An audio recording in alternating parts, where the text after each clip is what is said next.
Okay, well, welcome everybody, and thanks for joining us today. There'll be a few more people who are coming in as we continue, certainly. And I love these meetings. They're really fun to bring a group together of people from all over the country, all over the world.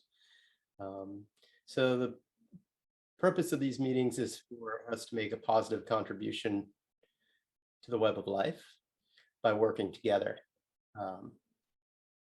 We want to be working together to make that positive contribution to the web of life. So our work together, our focused work together, can be a lot more effective than our individual work separately.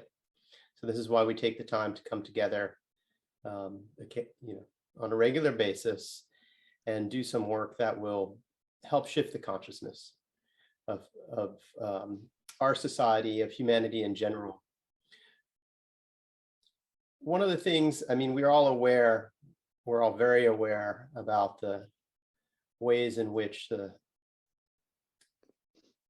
our society is out of balance. We hear it all the time now in the news, but most of us have been aware of it for decades, how humanity has been living out of balance with the web of life. And it's gotten to the point where, while certainly physical action is necessary for us to correct these imbalances, and we definitely do need to take physical action, it's not actually enough. We have to take action in the spiritual realm. We have to take action in the spiritual realm as well. Because if we're just individuals who are feeling a certain way, that, oh yeah, I need to pick up the trash on the beach, or I need to help people get connected to solar because it's more energy, more efficient, less environmentally polluting. I'm going to compost, whatever we're doing as individuals. Even if we have a really broad impact as individuals, there's nothing that we can do that has as broad an impact as helping shift the consciousness of our fellow men and women on the planet. As we shift that consciousness towards everybody adapting the role of a caretaker, a custodian, a guardian, a healer of the web of life, then we don't have to, what we do on the physical becomes just one tiny little piece of the puzzle. So just as a collective, we've created a lot of disturbance to the web of life that is making our survival niche different, and changing the survival niche of a lot of different species. So too, when the consciousness shifts as a collective from a survival mode of I need to get whatever I can right now in order to survive, irrespective of the consequences for the future, when that agreement and that collective consciousness shifts towards something else, perhaps I'm a custodian and caretaker of the web of life for myself and future generations, then we're able to make a much bigger impact because we're all working together in that way at that time. Okay, so that is the purpose. That's my intention in holding these meetings, is that every time we make a little bit of a difference in shifting consciousness of one other person and spread that consciousness outwards, that can have a ripple effect and can continue to spread outwards. And so here we have 12 people on this call right now. I'm sure others will be joining us. There are others who will be watching the video later from their home, right? Everybody who journeys and does this journey with us today and comes away with a positive impression of something that they're going to do, some way in which their relation to the web of life shifts in a positive way. That's something that then we can't really tell how it's going to happen, but we might share that person might share that with their neighbor or 5 of their neighbors. Okay. And that's how it continues to spread onwards and onwards and onwards in shifting our awareness, shifting the awareness of humanity into becoming caretakers of the web of life, guardians of the web of life, custodians of the web of life. Okay. You know, and I see Rebecca there caretaking her chicken, her hen that needs care. And, you know, that's part of caretaking the web of life right there. You know, you see an animal that's in distress, and there's a certain consciousness where one person says, oh, that animal's in distress, I'm going to help it. And that's just the way the program runs in, you know, when you get the stimulus of an animal in distress. Other people go, oh, that's just an animal in distress, and they keep going about their day. There's not a judgment about one way or another. There is an observation, though, that when we care for other parts of the web of life, the web of life will care for us as well. And so, yeah, I'm seeing Rebecca baby her chicken right there, and I thought it was a great example. So anyway, so thanks everybody for joining us. Before I get into the exercise for today, I'd like to just go around the virtual room here and have everybody introduce themselves. I'm Scott, as you all know, and what I do teaching shamanism and spreading this work around the world with people it's my passion, and I love doing this. It makes me come alive, and I enjoy sharing this with everybody. And I just want to thank everybody for being here with me today and with each other today to hold this space in the circle, both for yourselves and for our larger community and for the web of life. So that's me, and I'm based in Kauai, Hawaii, for those of you who are not aware. And so, Deborah, why don't you go first? You're in the upper part of my screen. Hi, my name is Deborah, and I'm in the state of Montana. I'm a shamanic healer, and I've been doing shamanic work and healing and teaching for about 20 years now. And I'm just thrilled to be here and to join in this journey today. This is so important. I'm thrilled. Thank you for inviting me. Thank you, Deborah. Thank you for joining us. Thank you. And Jimmy?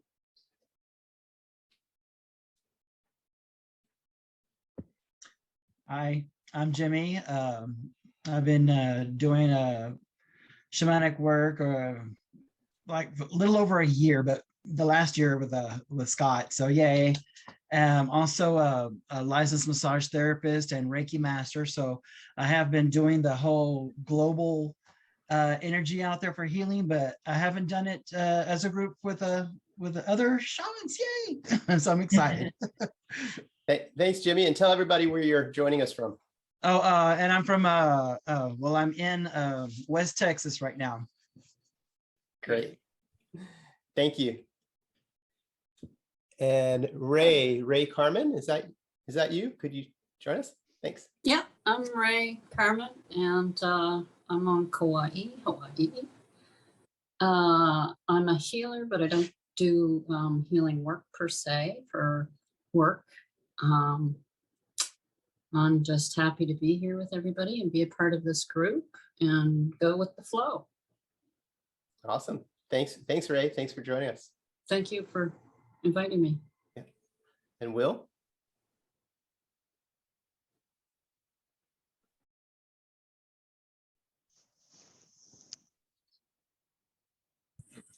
Hi, my name's Will Schieffer. I'm from Del Mar, California, and I'm a clinical hypnotherapist. We're getting a lot of feedback. Pardon? We're getting a big echo behind you. Oh, because sorry, we have two devices here. That's better. Thanks. So anyway, I studied under a shaman who is also a medicine man studied under the Yaqui Indian shamaness named Cloud. I studied under him for about 5 years, but it's been 10 years since. So I want to learn some more. So I'm happy to be here. Great. Thanks, Will. And you have somebody with you there? Yeah, but she took off because we had the reverberation. Okay, no worries. That's fine. She'll be back. She can join us. Thank you, Will. And Lay? Hi, I'm Lee, and I'm on the east coast of Australia, in the northern area of it, in the tropical area. I'm a personal coach, hypnotherapist, and I have had a fascination for a long time about mind, body, spirit, health. And so that brings me to shamanism, to learn more about shamanism, but also often in my meditations, I send love and energy around the world, and I figure it needs it way more now than ever, because to me it's a battle between the light and the dark, and the more little lights we light up, the better it'll all end up being. So happy to meet you all and looking forward to today. Thank you, Scott. Yeah, thank you, Leigh. And Doug? Hi, my name is Doug. I'm living in Kitchener, Ontario, Canada, and it's raining on us right now, which is a whole lot better than snow, but the poor people in British Columbia are really having a hard time with rain. I am here because I'm really, really curious about the goings on these broadcasts, and I look forward to being involved with them. So thanks for inviting me. Yeah, thank you, Doug. And DJ, since you're also in Canada. Yeah, I'm living on the shores of Lake Huron in Bayfield, Ontario, Canada. And I'm so excited that I'm here tonight because I've started a new job and I have shift work, and it's totally dependent on someone else, what shift I get assigned, whether I get to show up. So I'm so glad it worked out tonight. Great, thanks, DJ. And I'm glad that you've got your job running as well. Thank you. Thanks. And Gillian, nice to see you.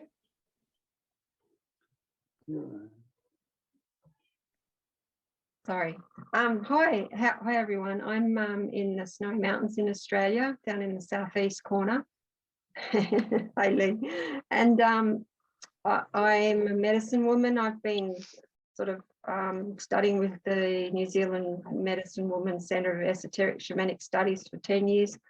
Herbalist, flower essence practitioner, ecology guide, and an 8th ray ritual magician. What I'm doing at the moment is those rituals to just to basically feed the web of light, to bring on a shift to a more light-filled and evolved consciousness in the world. So, you know, every day, like I oracle it, divine it, and then focus on that for a few days and feel for the need in the world, and particularly well, for instance, at the moment, a lot of discrimination. So that's just one example, and just feel that that's very important to keep feeding that light into the web. It's like this picture of a spider web and all these maybe grandmothers and grandfathers just pulling on that web and building the light around the world. So that's where I'm at. Great, thanks for sharing with us. And let's hop over to the other coast of Australia, Lindsay. Hi everybody. Can you hear me okay? I don't know why my screen's gone funny. Yes, okay. Yes, I'm in Perth in Western Australia. I've just finished the advanced shamanic course with Scott, which was totally awesome. Totally recommend that. And I'm just starting to take clients at the moment. And yeah, super excited to be here. This is the first Healing for the Web of Life I've actually been able to make. So I'm super excited to experience this as well. And this is my daughter. Yeah, this is Lexi. She is a bit curious about what's going on, aren't you? But she'll probably hop off soon, won't you? Nice to see you, Lexi. Thank you, say Lindsay. hi. Hi. And Jeff, why don't you go ahead? You're muted though. Aloha from Kauai, the East Coast. I'm actually in my van. I just came from storage and a little bit sweaty, but glad to be here. And I've been mainly involved in energy medicine, evolving as a producer and DJ. I'm now working with micro frequencies and toning sound baths. So happy to be here. Aloha. Thank you, Jeff. Thanks for joining us. And Yvette?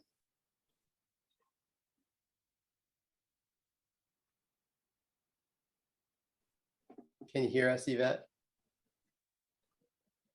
Yvette took a break. She'll be right back. Oh, Yvette's with you. Okay. Yes. Got it.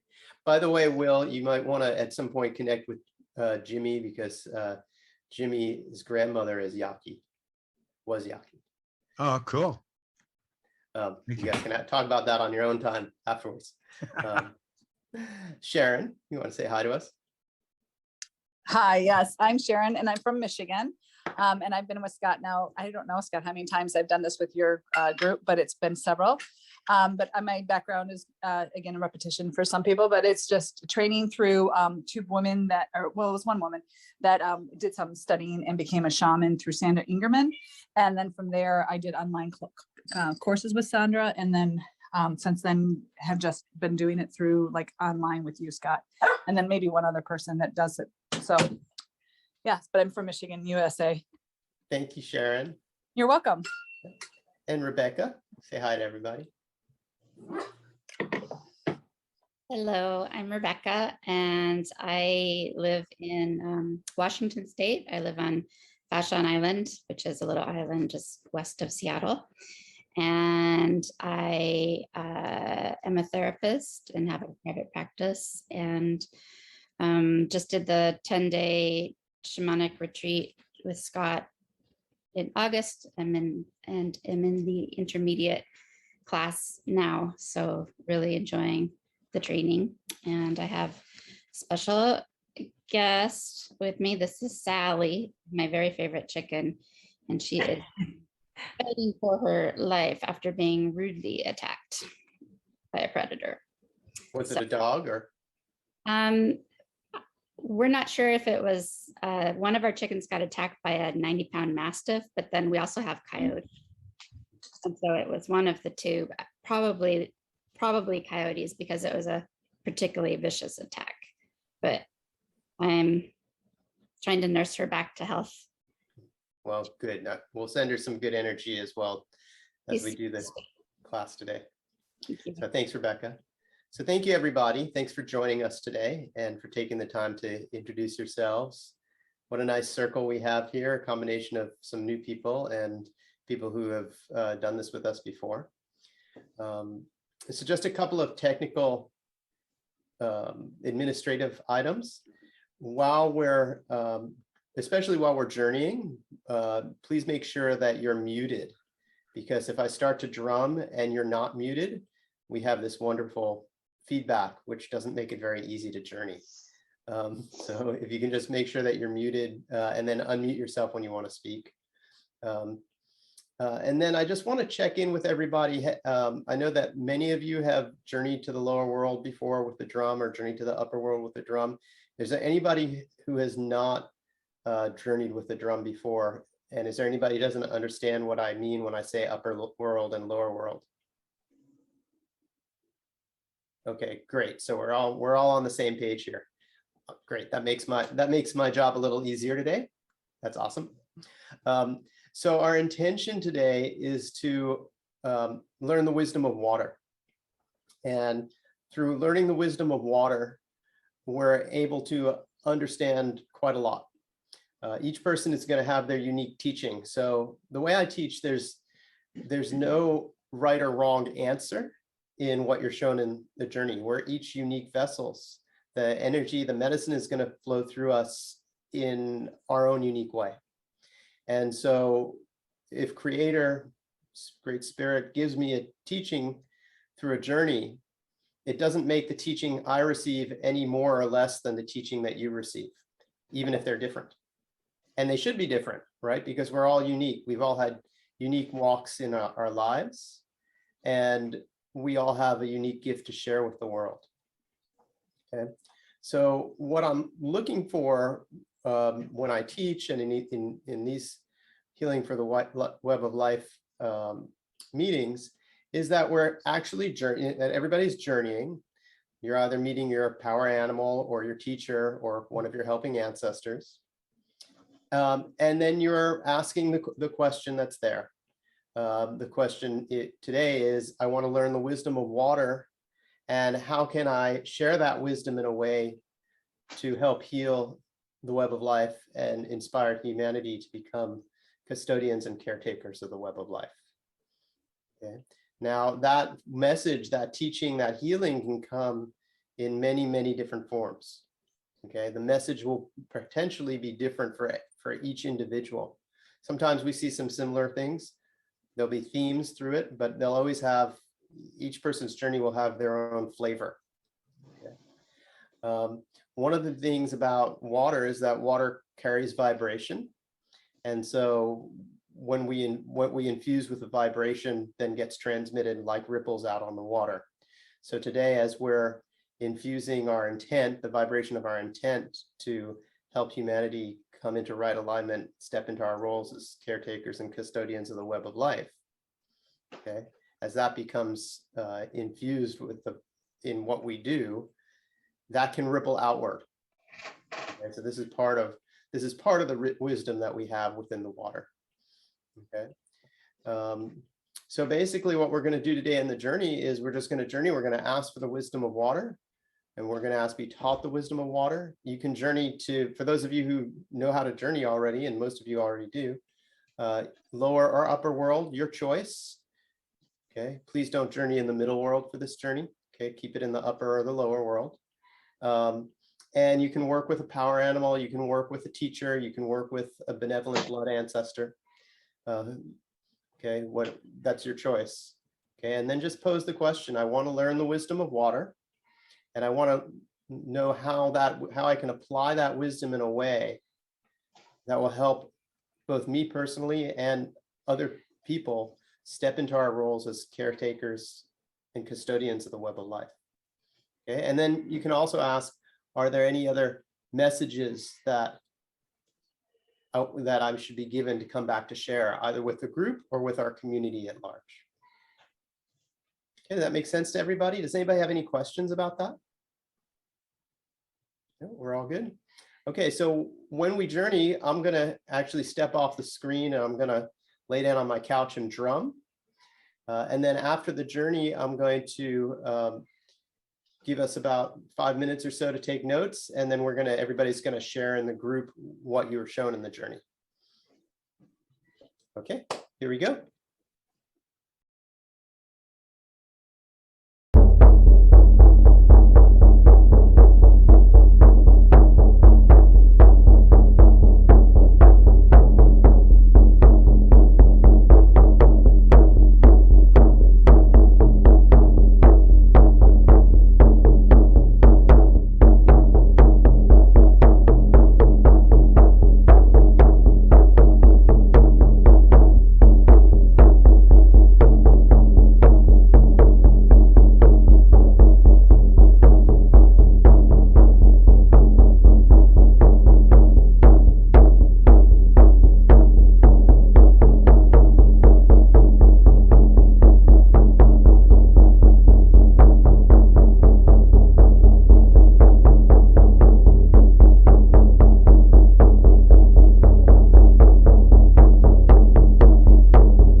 it seems like the water had a lot to share with us, a lot of wisdom.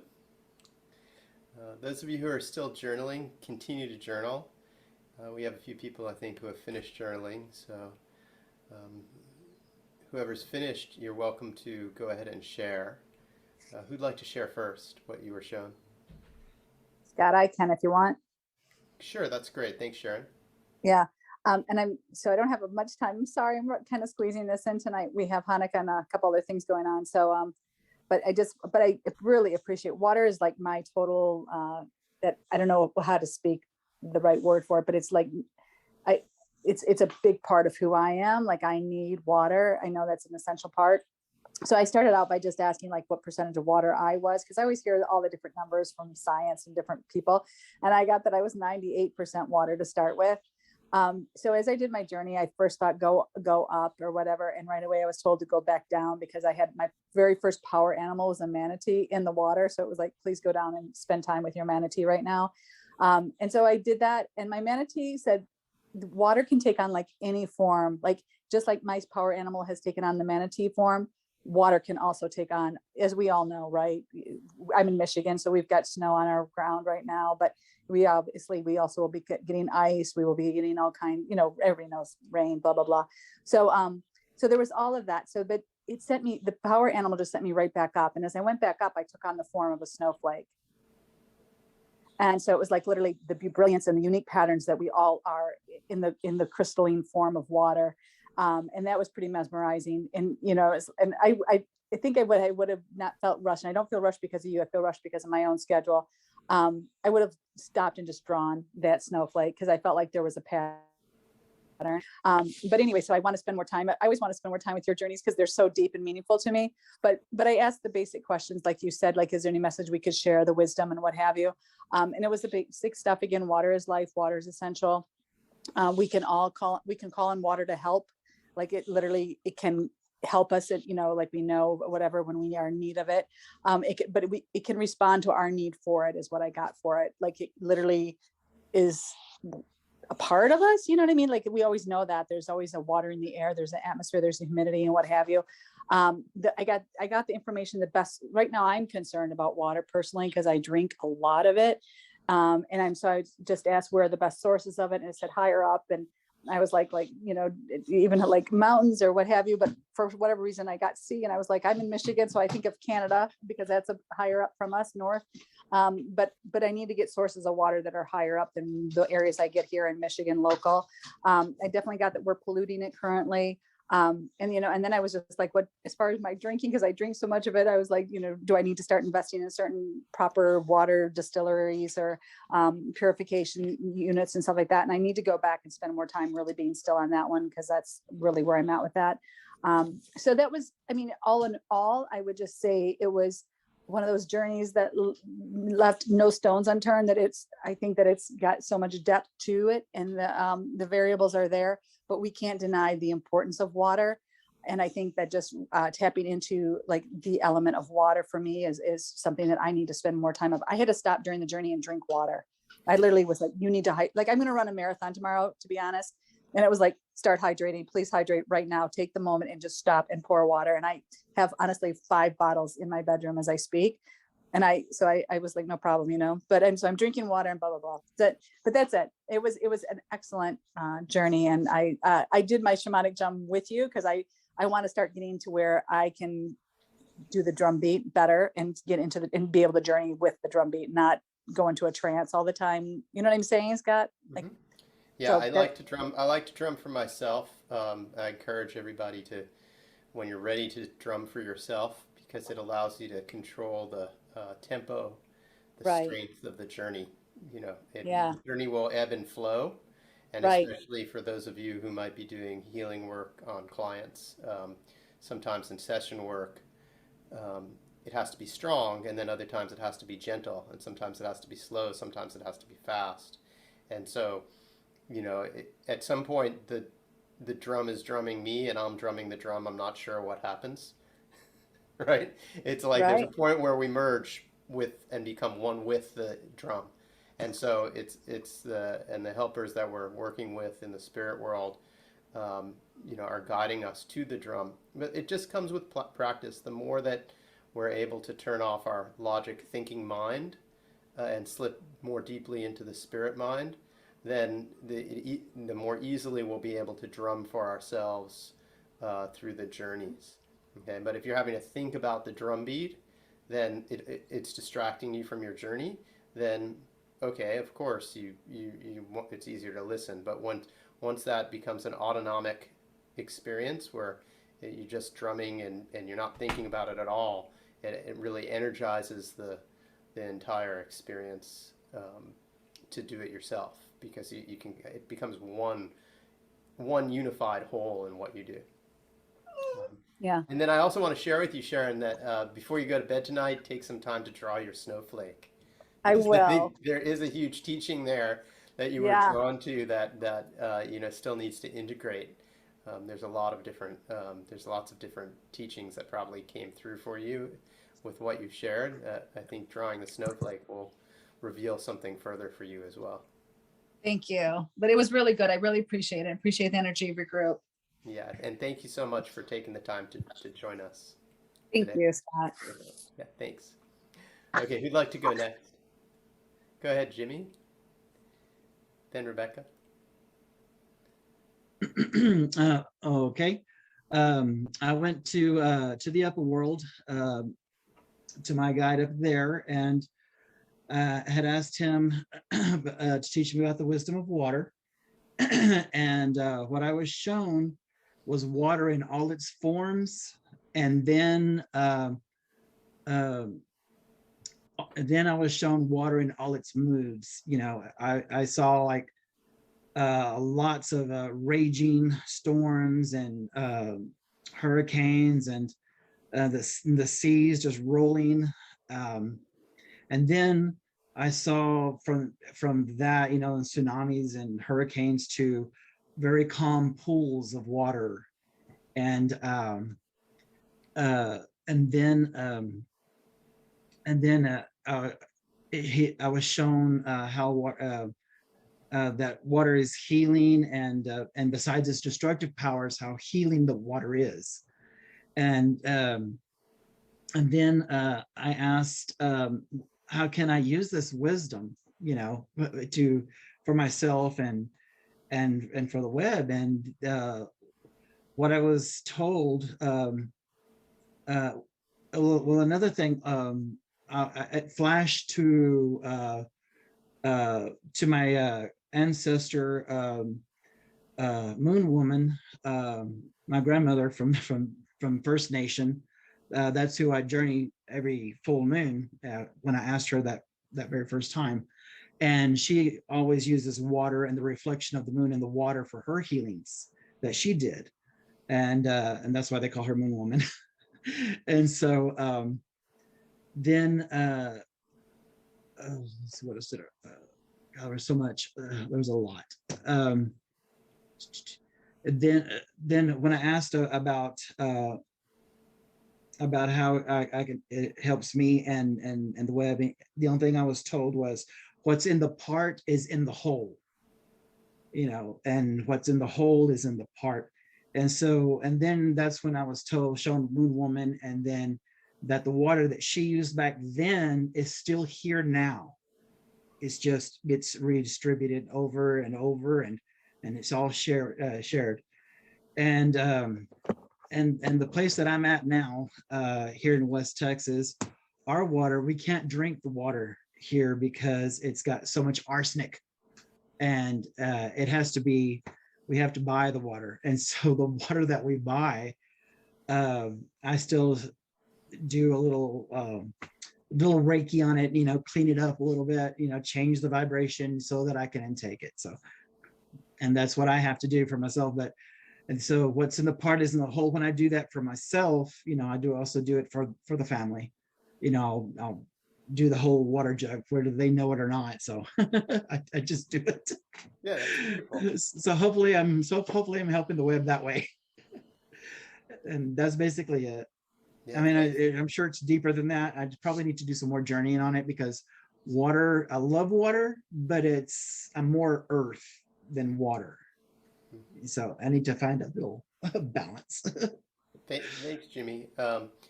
Yeah, one thing you said strikes me as particularly profound is that the water that Moon Woman used, maybe a century ago, is still in the planet and redistributed. Okay, so now understand, like, if she's working, and I'm sure she was working in right relationship with positive intent, and she's energized this water with a specific vibration, a vibration of healing, harmony with the web of life, and now that's redistributed. Where is that water that's been redistributed? It's all over the planet, right? There's no way that you could track, oh, well, that molecule's over here, that molecule's over here, right? There's no way we could possibly figure that out, right? Yeah. So we can just say it's gone all over the planet a few times. Later I'm going to go back and I'll because I journey to her every full moon. So, and then other times if I need to, but mainly every full moon, just as good practice and to be taught by her. I'm going to go and ask her more one-on-one about all of this, and I think that'll be cool to learn some more directly. And please feel free to share it once you do. But the idea that I'm trying to get at that's so profound is that what we do as individuals, what she did, and what each of us do as individuals, when we infuse water with positive energy in that way, it keeps going and circulating around the web of life and circulating around the planet. And that actually really aligned with what I was shown in my journey. And I was shown the water going up in through a tree, through the tree roots, and then the leaf falling down, and then the water evaporating out of it, and then it coming into rain, and then it going into another tree that maybe bore fruit, and then an insect came to eat the pollen on the flower, and then a bird ate that, and then the bird pooped in the ground, and the water in that then took it back down to fertilize another tree, and then we don't know where that it keeps going and going and going and going. And the message was that we have to be impeccable within our intent, in our caretaking intent. And as we do that, we treat everything with impeccable reverence and respect. That continues to circulate throughout the web of life in the same manner in which that water molecule continues to circulate throughout the web of life. So as we're setting these vibrations, these dreamings forward, as we're moving them forward, we understand it's not just happening today. It's going way out into the future. And just as we cannot predict what's going to happen to any specific water molecule, we have no idea what the ramifications of our positive intent is going to be, where it's going to end up, right? That ripple that we send out, we have no idea how much that might amplify in a positive way. Or maybe it doesn't. Maybe it just kind of dissipates somewhere, but it might amplify. So the point that I was given was to continue persistently and consistently giving out this positive vibration of what we're intending, and keep sending it out there, and it keeps rippling out within the web of life. Okay, and then we can just allow that to continue to percolate, and then eventually we might be able to just like a surfer can watch the rip currents and have a place where we anticipate the way that water might move. We can see that as well in our actions, and we can place our actions in a mindful way so that they can have a larger and broader positive effect on people. So I saw a lot of parallels between that and what you were shown with Moon Woman. So I just felt inspired to share that. Thank you. Thanks, Jimmy. Awesome. Thank you. Rebecca.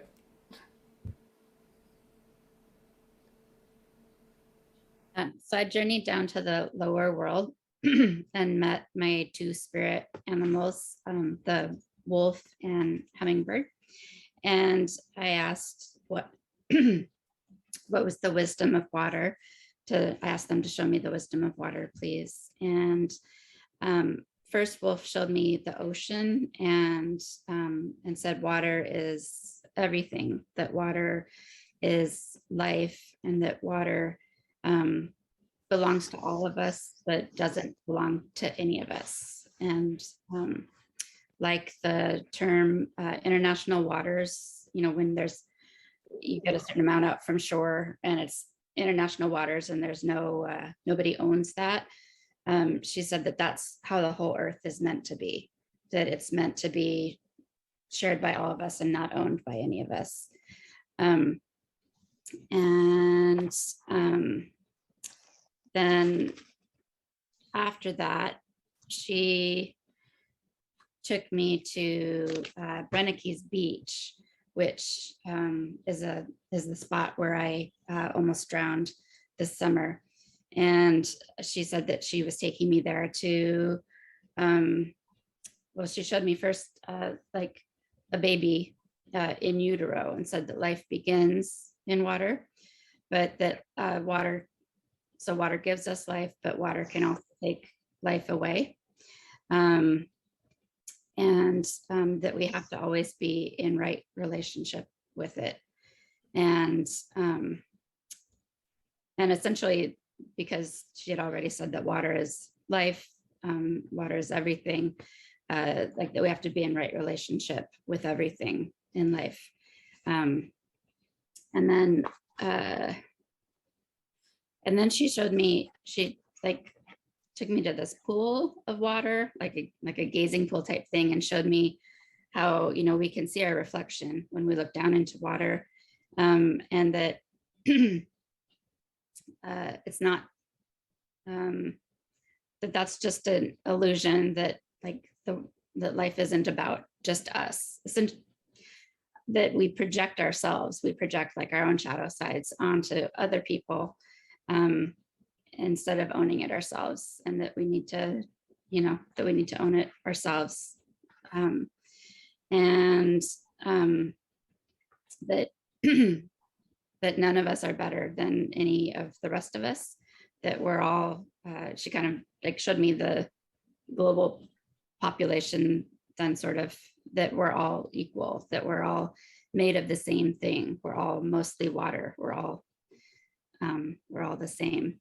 And so that we should treat every human being as an equal to us, that no one's better.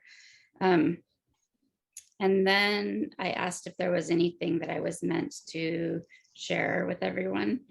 And she said that she showed me how water flows where there's least resistance, and that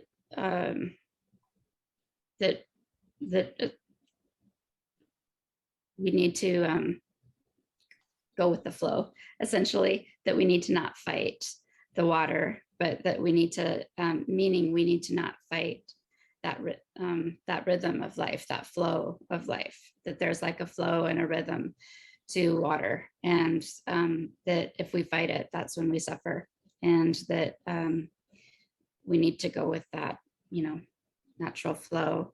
And then the last thing that happened is then the hummingbird came, Kathy, a person close to me who died. And Kathy said, took me to her garden and gently, lovingly scolded me, told me I need to water my garden, and reminded me that I don't enough, and that I'm watering everybody else's garden. I'm getting that message a lot lately. You're getting that, you've been getting that reminder for a few days. Getting that loud and clear. And she said that when I water my own garden, I will grow beautiful flowers. That's really sweet. Thanks, Rebecca. And I like what you said about the, you know, when we look at our fellow men and women, that we're all made up of the same thing. We're all made up of water.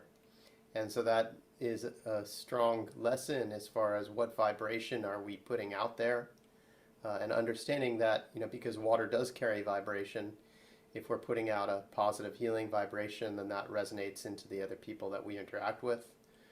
If we're putting out, as you were saying, we all need to own our own shadow, right?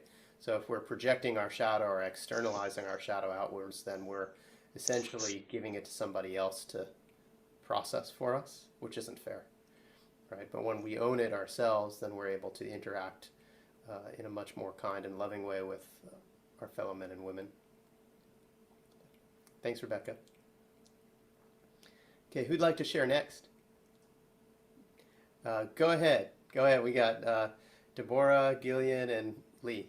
So Who's first? Me? you can. Okay. You're right there. You're there. Well, Go. I was really glad to be working with water. It reminded me when I used to work with it a lot, and I love the element of water. So doing this made me miss that actual connection that I had with water in the past a lot stronger. So I'm going to get back to working with water. But when we started the journey, talking about taking care of animals, I have an Aussie who's recently had surgery, and he started crying in the middle of it. So I gave him a little attention and then went back. So I had to start a second time, which was just fine. So what I did is I went to the underworld, and my spirit guide took me across his path, across lakes and ponds. And then all of a sudden we were at this place where there were these waves that were going high up on the cliffs and high up on the cliffs. And I said, ask for the message, of how I can have this connection and this healing with water and help others. And then he said, part the fog. And I looked, and all of a sudden there was just all this fog. I could see nothing. And so I went and I parted the fog, and I saw all these water crystals just everywhere. And as I looked more and more in around the fog, I could see the eyes and faces of not only sea life, but of life on the earth. The four-leggeds, the winged ones. I could see their faces and their eyes, and they were all in there. And so I asked him to show me what else I needed to see. And let's see, where was I?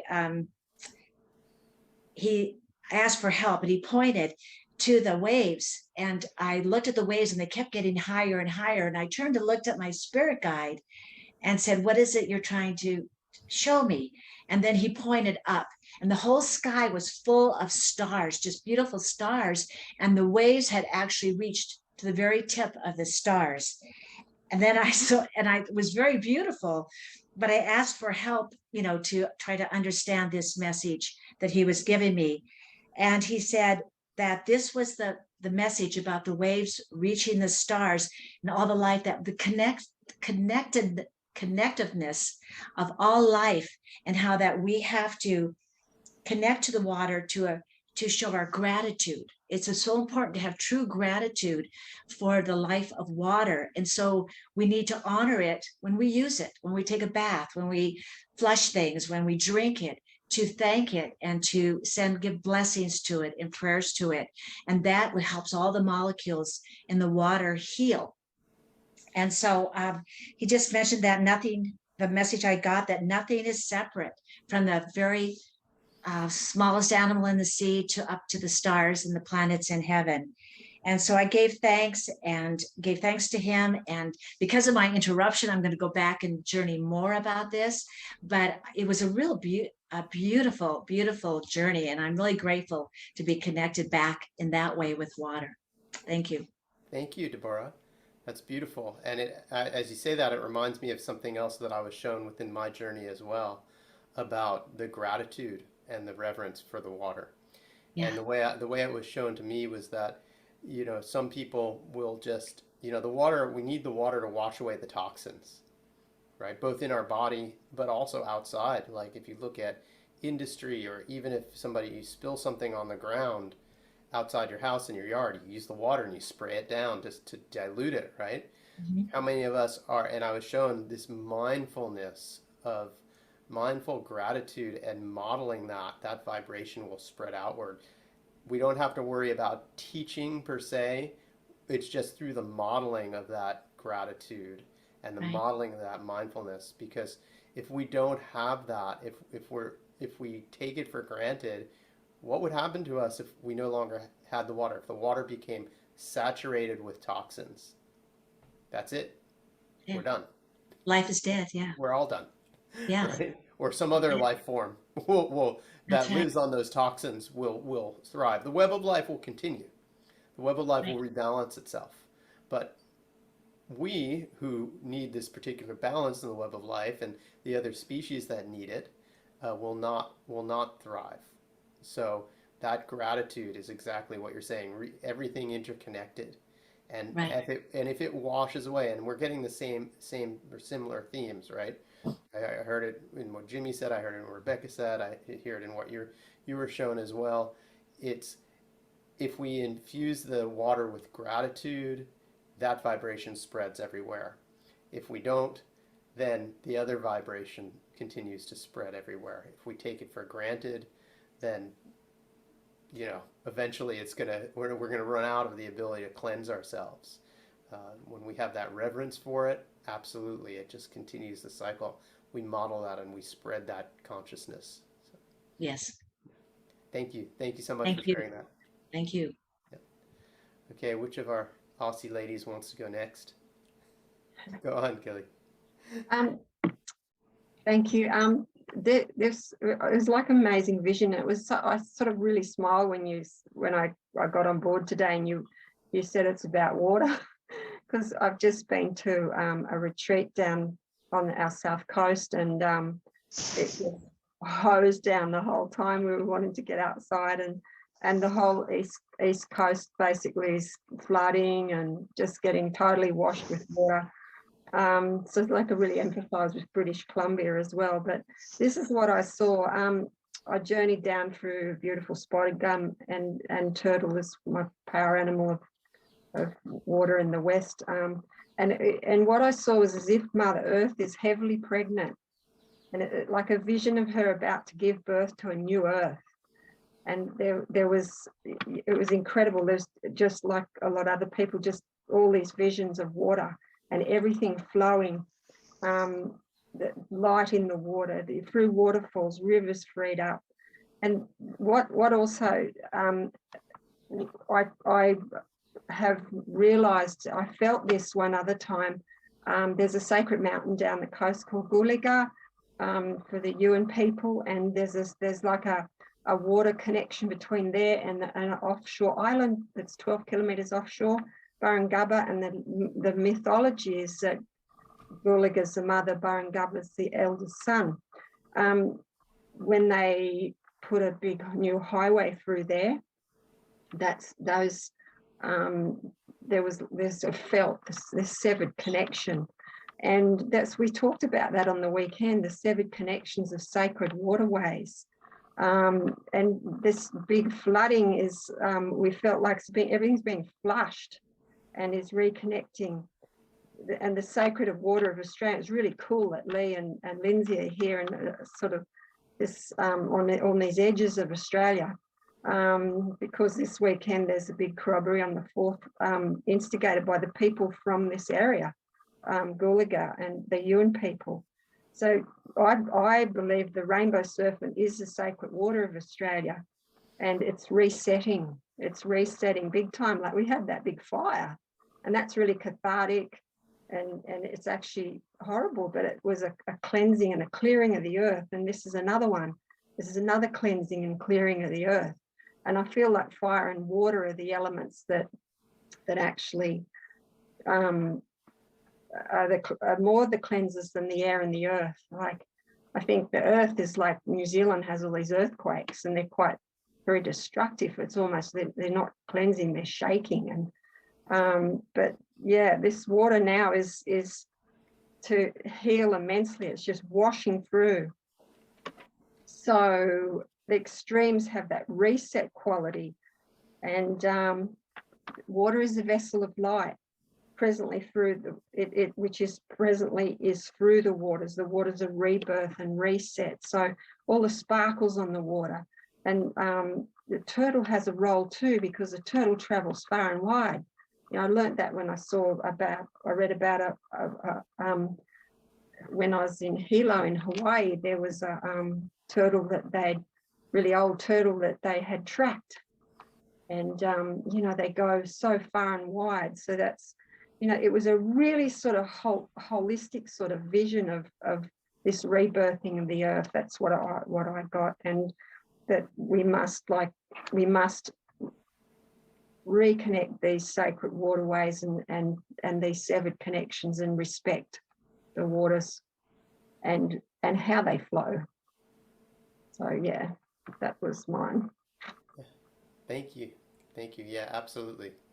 We have to respect the interconnectedness of all the different waterways, all the aquifers. There's so much that happens under the ground that we're unaware of. I remember when, Kauai is a small island, so, pretty much the rain drops in the middle of the island and then it travels out to the edges.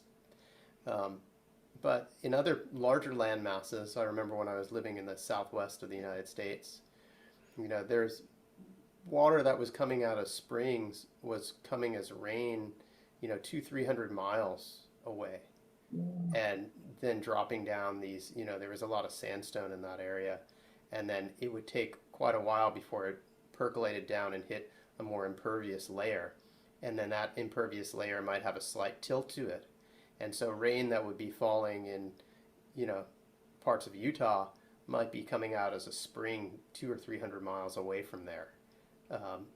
Only where the sandstone had eroded enough to reveal the aquifer, and then was, coming out that way. And so, sorry, Gilly. There's all these underground waterways that, I doubt they've even been mapped, right? We don't even know where it goes to, how far those aquifers reach, and anything that comes down on one level is going to, move. And I'm sure in a place like Australia, especially where you have so much sandy soil in Central Australia, then, I'm sure that was tracked by the First Nations people, by the Indigenous people. I'm sure that they knew 100% where different water sources came under the earth. There's no way you could survive as a, tribal person pre-contact without having an understanding of how water moved under the earth. Oh, they have an amazing knowledge. They basically can divine with just their feeling of where the water is. But the Great Artesian Basin's an incredible thing. Like where I live at the moment, like 2 years ago, and the result of that, Scott, from when I first started coming along, it was drought and there was fires happening, and now we're seeing our land is just such a abundant blessing, the best I've seen it in probably 30 years. It's just amazing. It's green like Ireland, and it's incredible. It's like you're in a different country. Yeah, so, it regenerates. Yeah, that is a gift to see that. But yeah, I went to the underworld and through right down, and that's where I started. I thought of, basically the underground water connection. Yeah. Thanks. Thank you. Lee? We must be connected, Gillian, because I go through a tree that's a big hollow, and one of my spirit animals is a tortoise. And so went there, but actually the message was coming through probably before you even started drumming. So obviously it was like, yep, glad that I'm finally doing this to get this message. So the message that came to me, because firstly I did the human thing and I asked the tortoise, and he went, well, why don't you ask the water? And I thought, where have I heard that before? And so water is love, and there's more water in the world than there is light. And we're all connected through water, as several of you have said. And because there's a few people that I work with, and I've encouraged them to text me every time they have a drink of water because they were having issues from a lack of it. And so it ties in nicely with that. And it tells me that for me and for all of us, that when we have some water, whether it's in a glass or a bottle or however we have it, to stop and take 2 big deep breaths. And while we're doing those big breaths, to either stir our water or to swirl it, and to be thinking love, joy, and health, and then drink that water. And I'm sure that if we encourage lots and lots of people to do that, just that stopping and having a couple of deep breaths will relax a whole lot of people. And then we're transforming the energy of the water. But because the water is right around the globe, then we'll be sending love, joy, and health all around the world. And it's mine, pretty simple. Yeah, wow, that's beautiful. Thank you for sharing that. And it reminds me, as you say that, my wife, who is usually 2, if not 5 or 10 steps ahead of me in things, has a little machine that works on a magnet, and we take our filtered water and then we pour it into this machine, and the magnet spins around and it creates a whirlpool, just like you were talking about. And it does that for about 9 minutes and reoxygenates and invigorates the water in a pitcher, and then we pour it into our cups and drink it out of there. So you said that and I thought, wow, that swirling around, that's exactly what that little machine in our kitchen does. God, Penelope's always ahead of me. So thank you for sharing that. My wife is an Aussie as well. She's from the Sunshine Coast, so yeah, we got a lot of Australians tend to come here. So who'd like to go next? Go ahead, Lindsay. So I journeyed to the lower world and asked my spirit teacher to teach me about the wisdom of water. And I immediately saw this beautiful like crystal lake in front of me with mountains all around. And I was just told that it can be calm or it can be fierce. Like my journey was kind of about the polarities of water. Like it can be pure and cleansing, or it can be polluted and harmful. But in all its polarities, we can't survive without it, and we should be very grateful for it. I was told water has a memory, water remembers, and I was thinking of homeopathics, and was told water connects to everything. I dived into this beautiful lake, and was told water can give clarity. It can be abundant or it can be scarce. And then I see a desert in front of me, and I'm walking along this dry, cracked ground. And without water, life can be very uncomfortable. I was told water connects us to Mother Earth, and we ingest it. And I was told about the importance of drinking pure water and energized water, like you were just saying. Like even just blessing it or thanking the water, like Lee was just saying. I was told water has many different properties. It can be many different things, but it's still beautiful in all of its forms. And that was pretty much it. And then my journey totally got hijacked by one of my ancestors, and I went down a completely different route, but that was the water part of it. Okay, fair enough. Your ancestors had something else to share with you. Oh, well, he's been coming up in a lot of my journeys recently, and he's the guy who came up in the fundamentals course for me, and he's just been appearing recently, and was just telling me about our previous life together, but nothing to do with water. He's like, while you're here. Yeah, let me just tell you a few things. While you're here, there was something we didn't get to last time. Yeah. Great, thank you, Lindsay. Okay, who'd like to share next?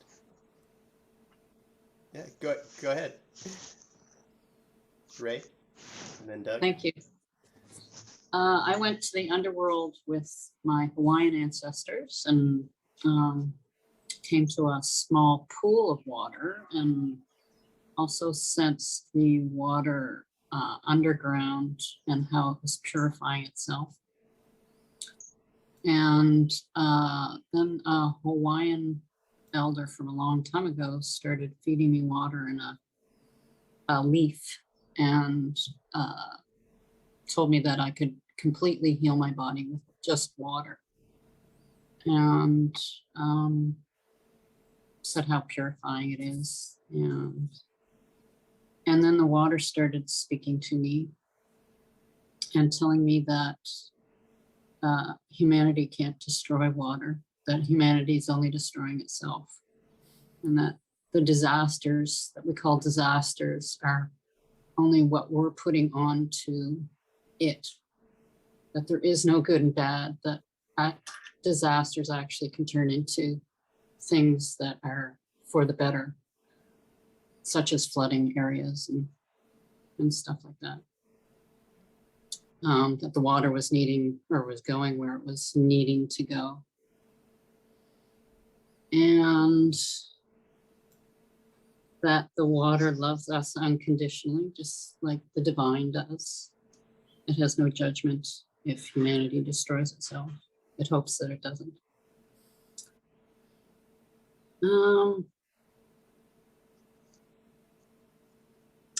To be more aware of what we're putting into our body, because everything that we're putting into our body, we're also putting into the environment and the water.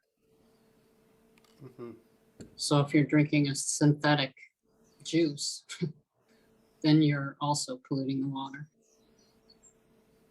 But it starts with everything that you're buying.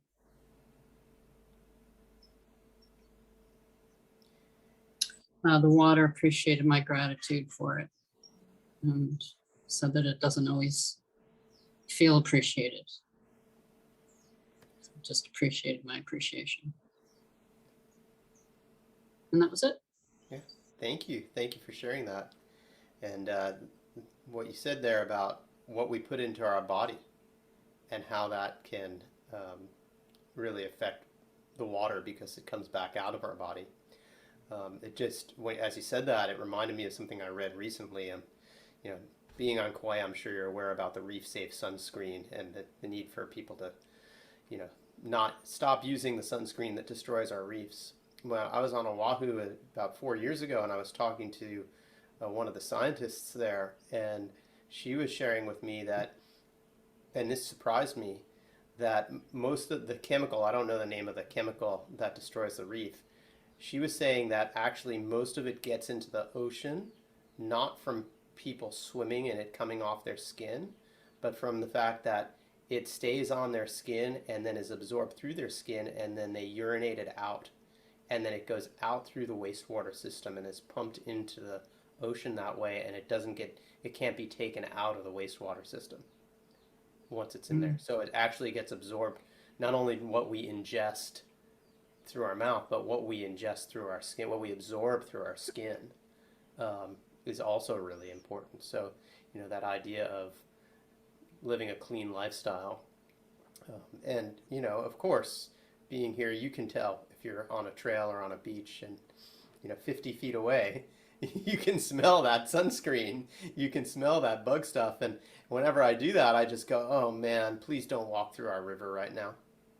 You know, please don't get in the ocean with that on. You know, that's gonna harm. But it's already too late because it goes through the wastewater system anyway. So yeah, that's really important. And of course, the gratitude piece is huge. So yeah, thanks for sharing that. Yeah, thank you. Thanks. Doug? Hi. I was journeying to the spirit of water, and the spirit of water was talking about it's going to do whatever it wants to do.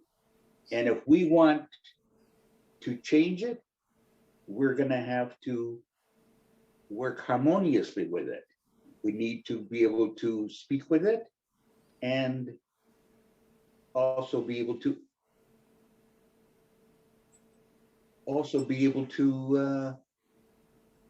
respond to it. Water has also said that we should emulate the water so that we move through our daily life and by flowing around things that get in our way instead of trying to fight with them, just flow through and around things. And the last thing that I was told, yeah.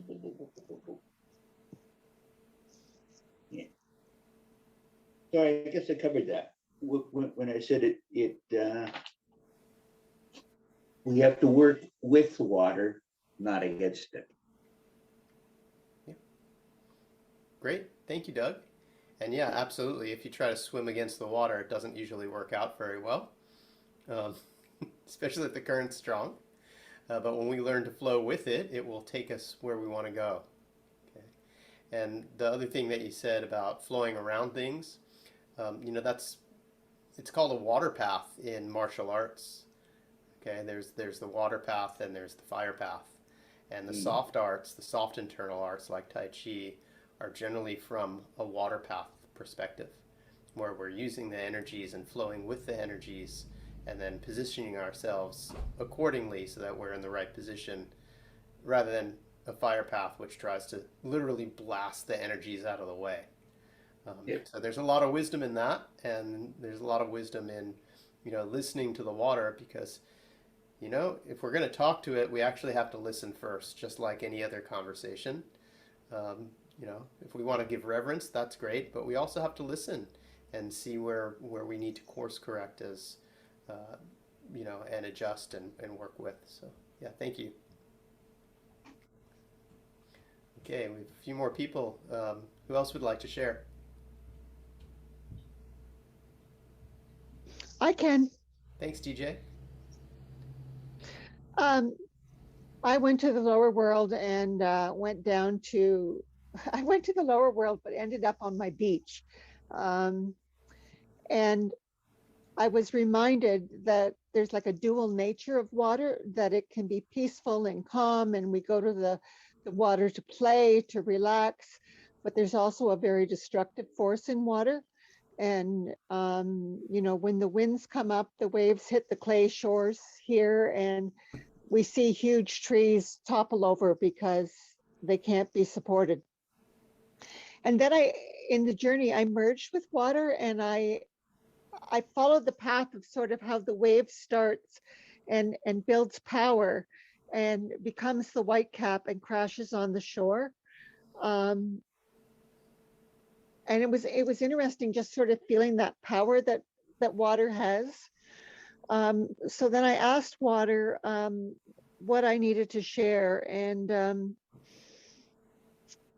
what water reminded me was that we need to be much more mindful that even if we're away from the lake and we're inland, we need to think twice about the chemicals we put on our lawn or what fertilizers that we're putting on the farmers' fields, because they eventually go back into the watershed and back into our rivers and lakes.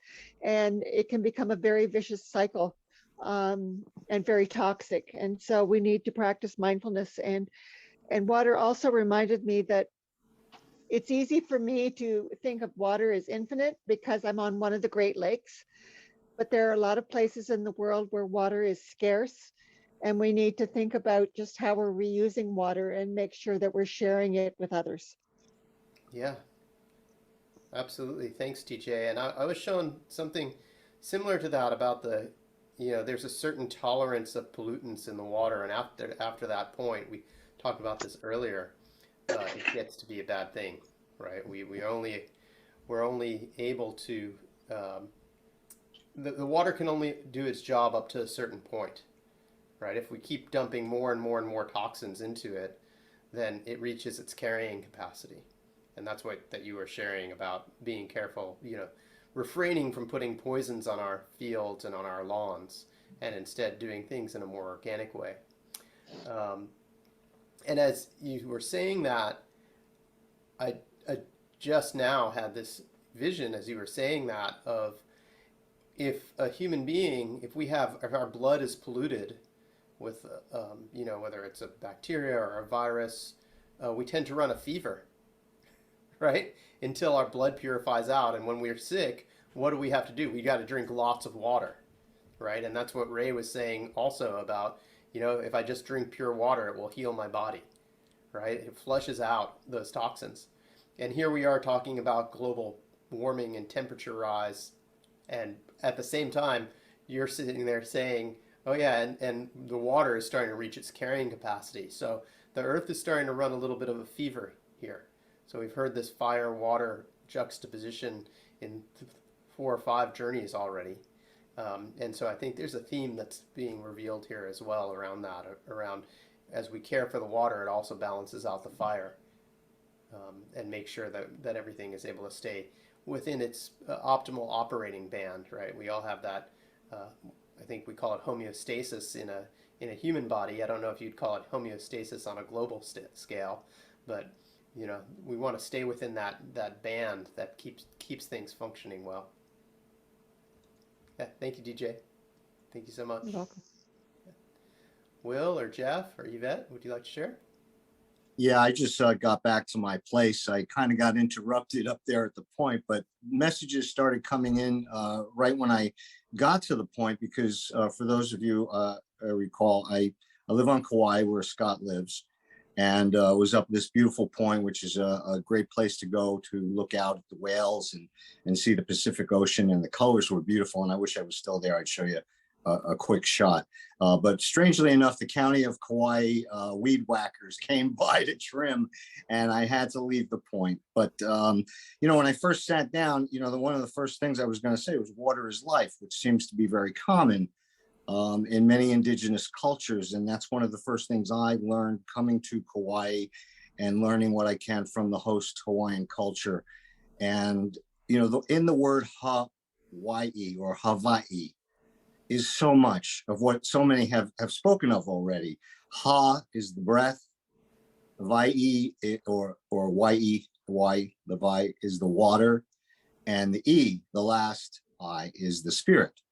So what has been coming in for me has been a lot about water as a communicator, carrying communication throughout our body, throughout, and you know, you talked about detoxification.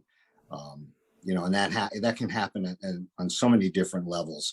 But yes, very important as a carrier of life and light, and to be able to cool these communication lines, because obviously there is a lot of heat traveling through the web of life. So, you know, and strangely enough, just before I had to leave the point, I get a message on my iPhone that there was some kind of water detected in my charging cable. Please remove it and let it dry. I've never seen that before. It was like, okay, so it was like right in sync. And so thank you for letting me share and be here today. I really appreciate it. Yeah, Great stuff. Jeff. Thanks, Jeff. Well, fortunately, they were weed whacking and not spraying Roundup. And thankfully, that's happening now. They're actually weed whacking, not spraying it. And yeah, thanks for sharing that as well. Will? Can I just add something, Scott? Sure, yeah, go ahead. When part of the rituals I do is that they're to breath and light into the web of light, the web of life. And this is a little thing that I say: the breath of life quickens the waters of reformation. Quickens the water of? Reformation. Reformation. Thank you. Thanks for sharing that. No worries. Will, go ahead. Well, the vision I had with the water was surfing and being in the surf and having the waves slap you in the face as you're on your way out.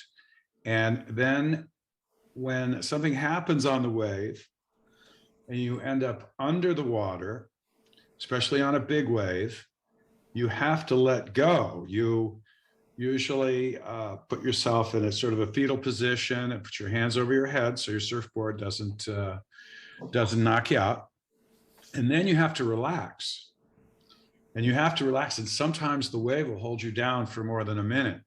And you can't panic, and you have to relax. So the vision was you have to let the water take over. You have to go with the water, and you have to give yourself up to the water, which reminded me of the meditations where you have to give yourself up. You have to give yourself up to the absolute, or you can't achieve deeper levels of consciousness. Same thing with the water. You have to give yourself up to the water when you're out in the ocean like that. And so anyway, that was my impression of the water. Yeah, thank you, Will. Yes, and we do need to surrender to the flow, surrender to the flow of the water, and also that part of surrender is a big part of that is listening. Right? If we're not listening, we can't surrender. You know, when you're getting knocked around by a wave, in that surrender, in that moment when we actually finally let go and stop whatever fight or flight reaction was maybe immediately there, when you're going, oh no, here I go.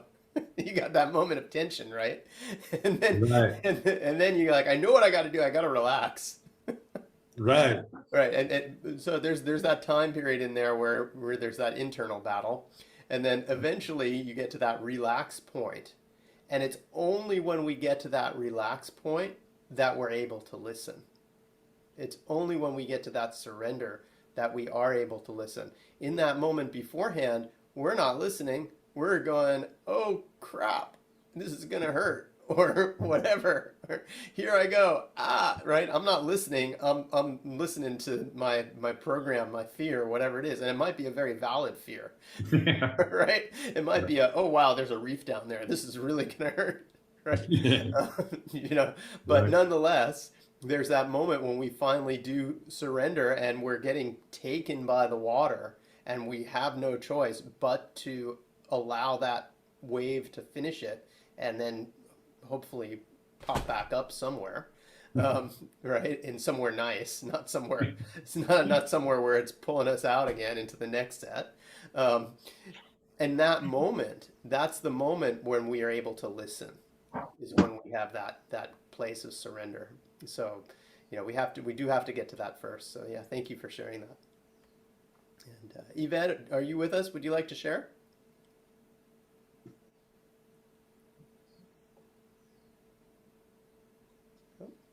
Okay. Thank you all very, very much. Does anybody else have anything they'd like to add to this experience for the day? It was wonderful. Thank you. Thank you. Thanks, Deborah. And thank you everybody for taking the time out of your day today to sit with us. I really appreciate that. I appreciate that, you know, there's such a wonderful group of people who's here willing to dedicate themselves to making a positive contribution to the web of life. And our next one is scheduled for February 2nd. So hopefully we'll see everybody in the new year. Yeah. Thank you, Thank Scott. Thank you all. Aloha. Thank you. Mahalo nui. Thank Aloha. you. you. Thank you very much.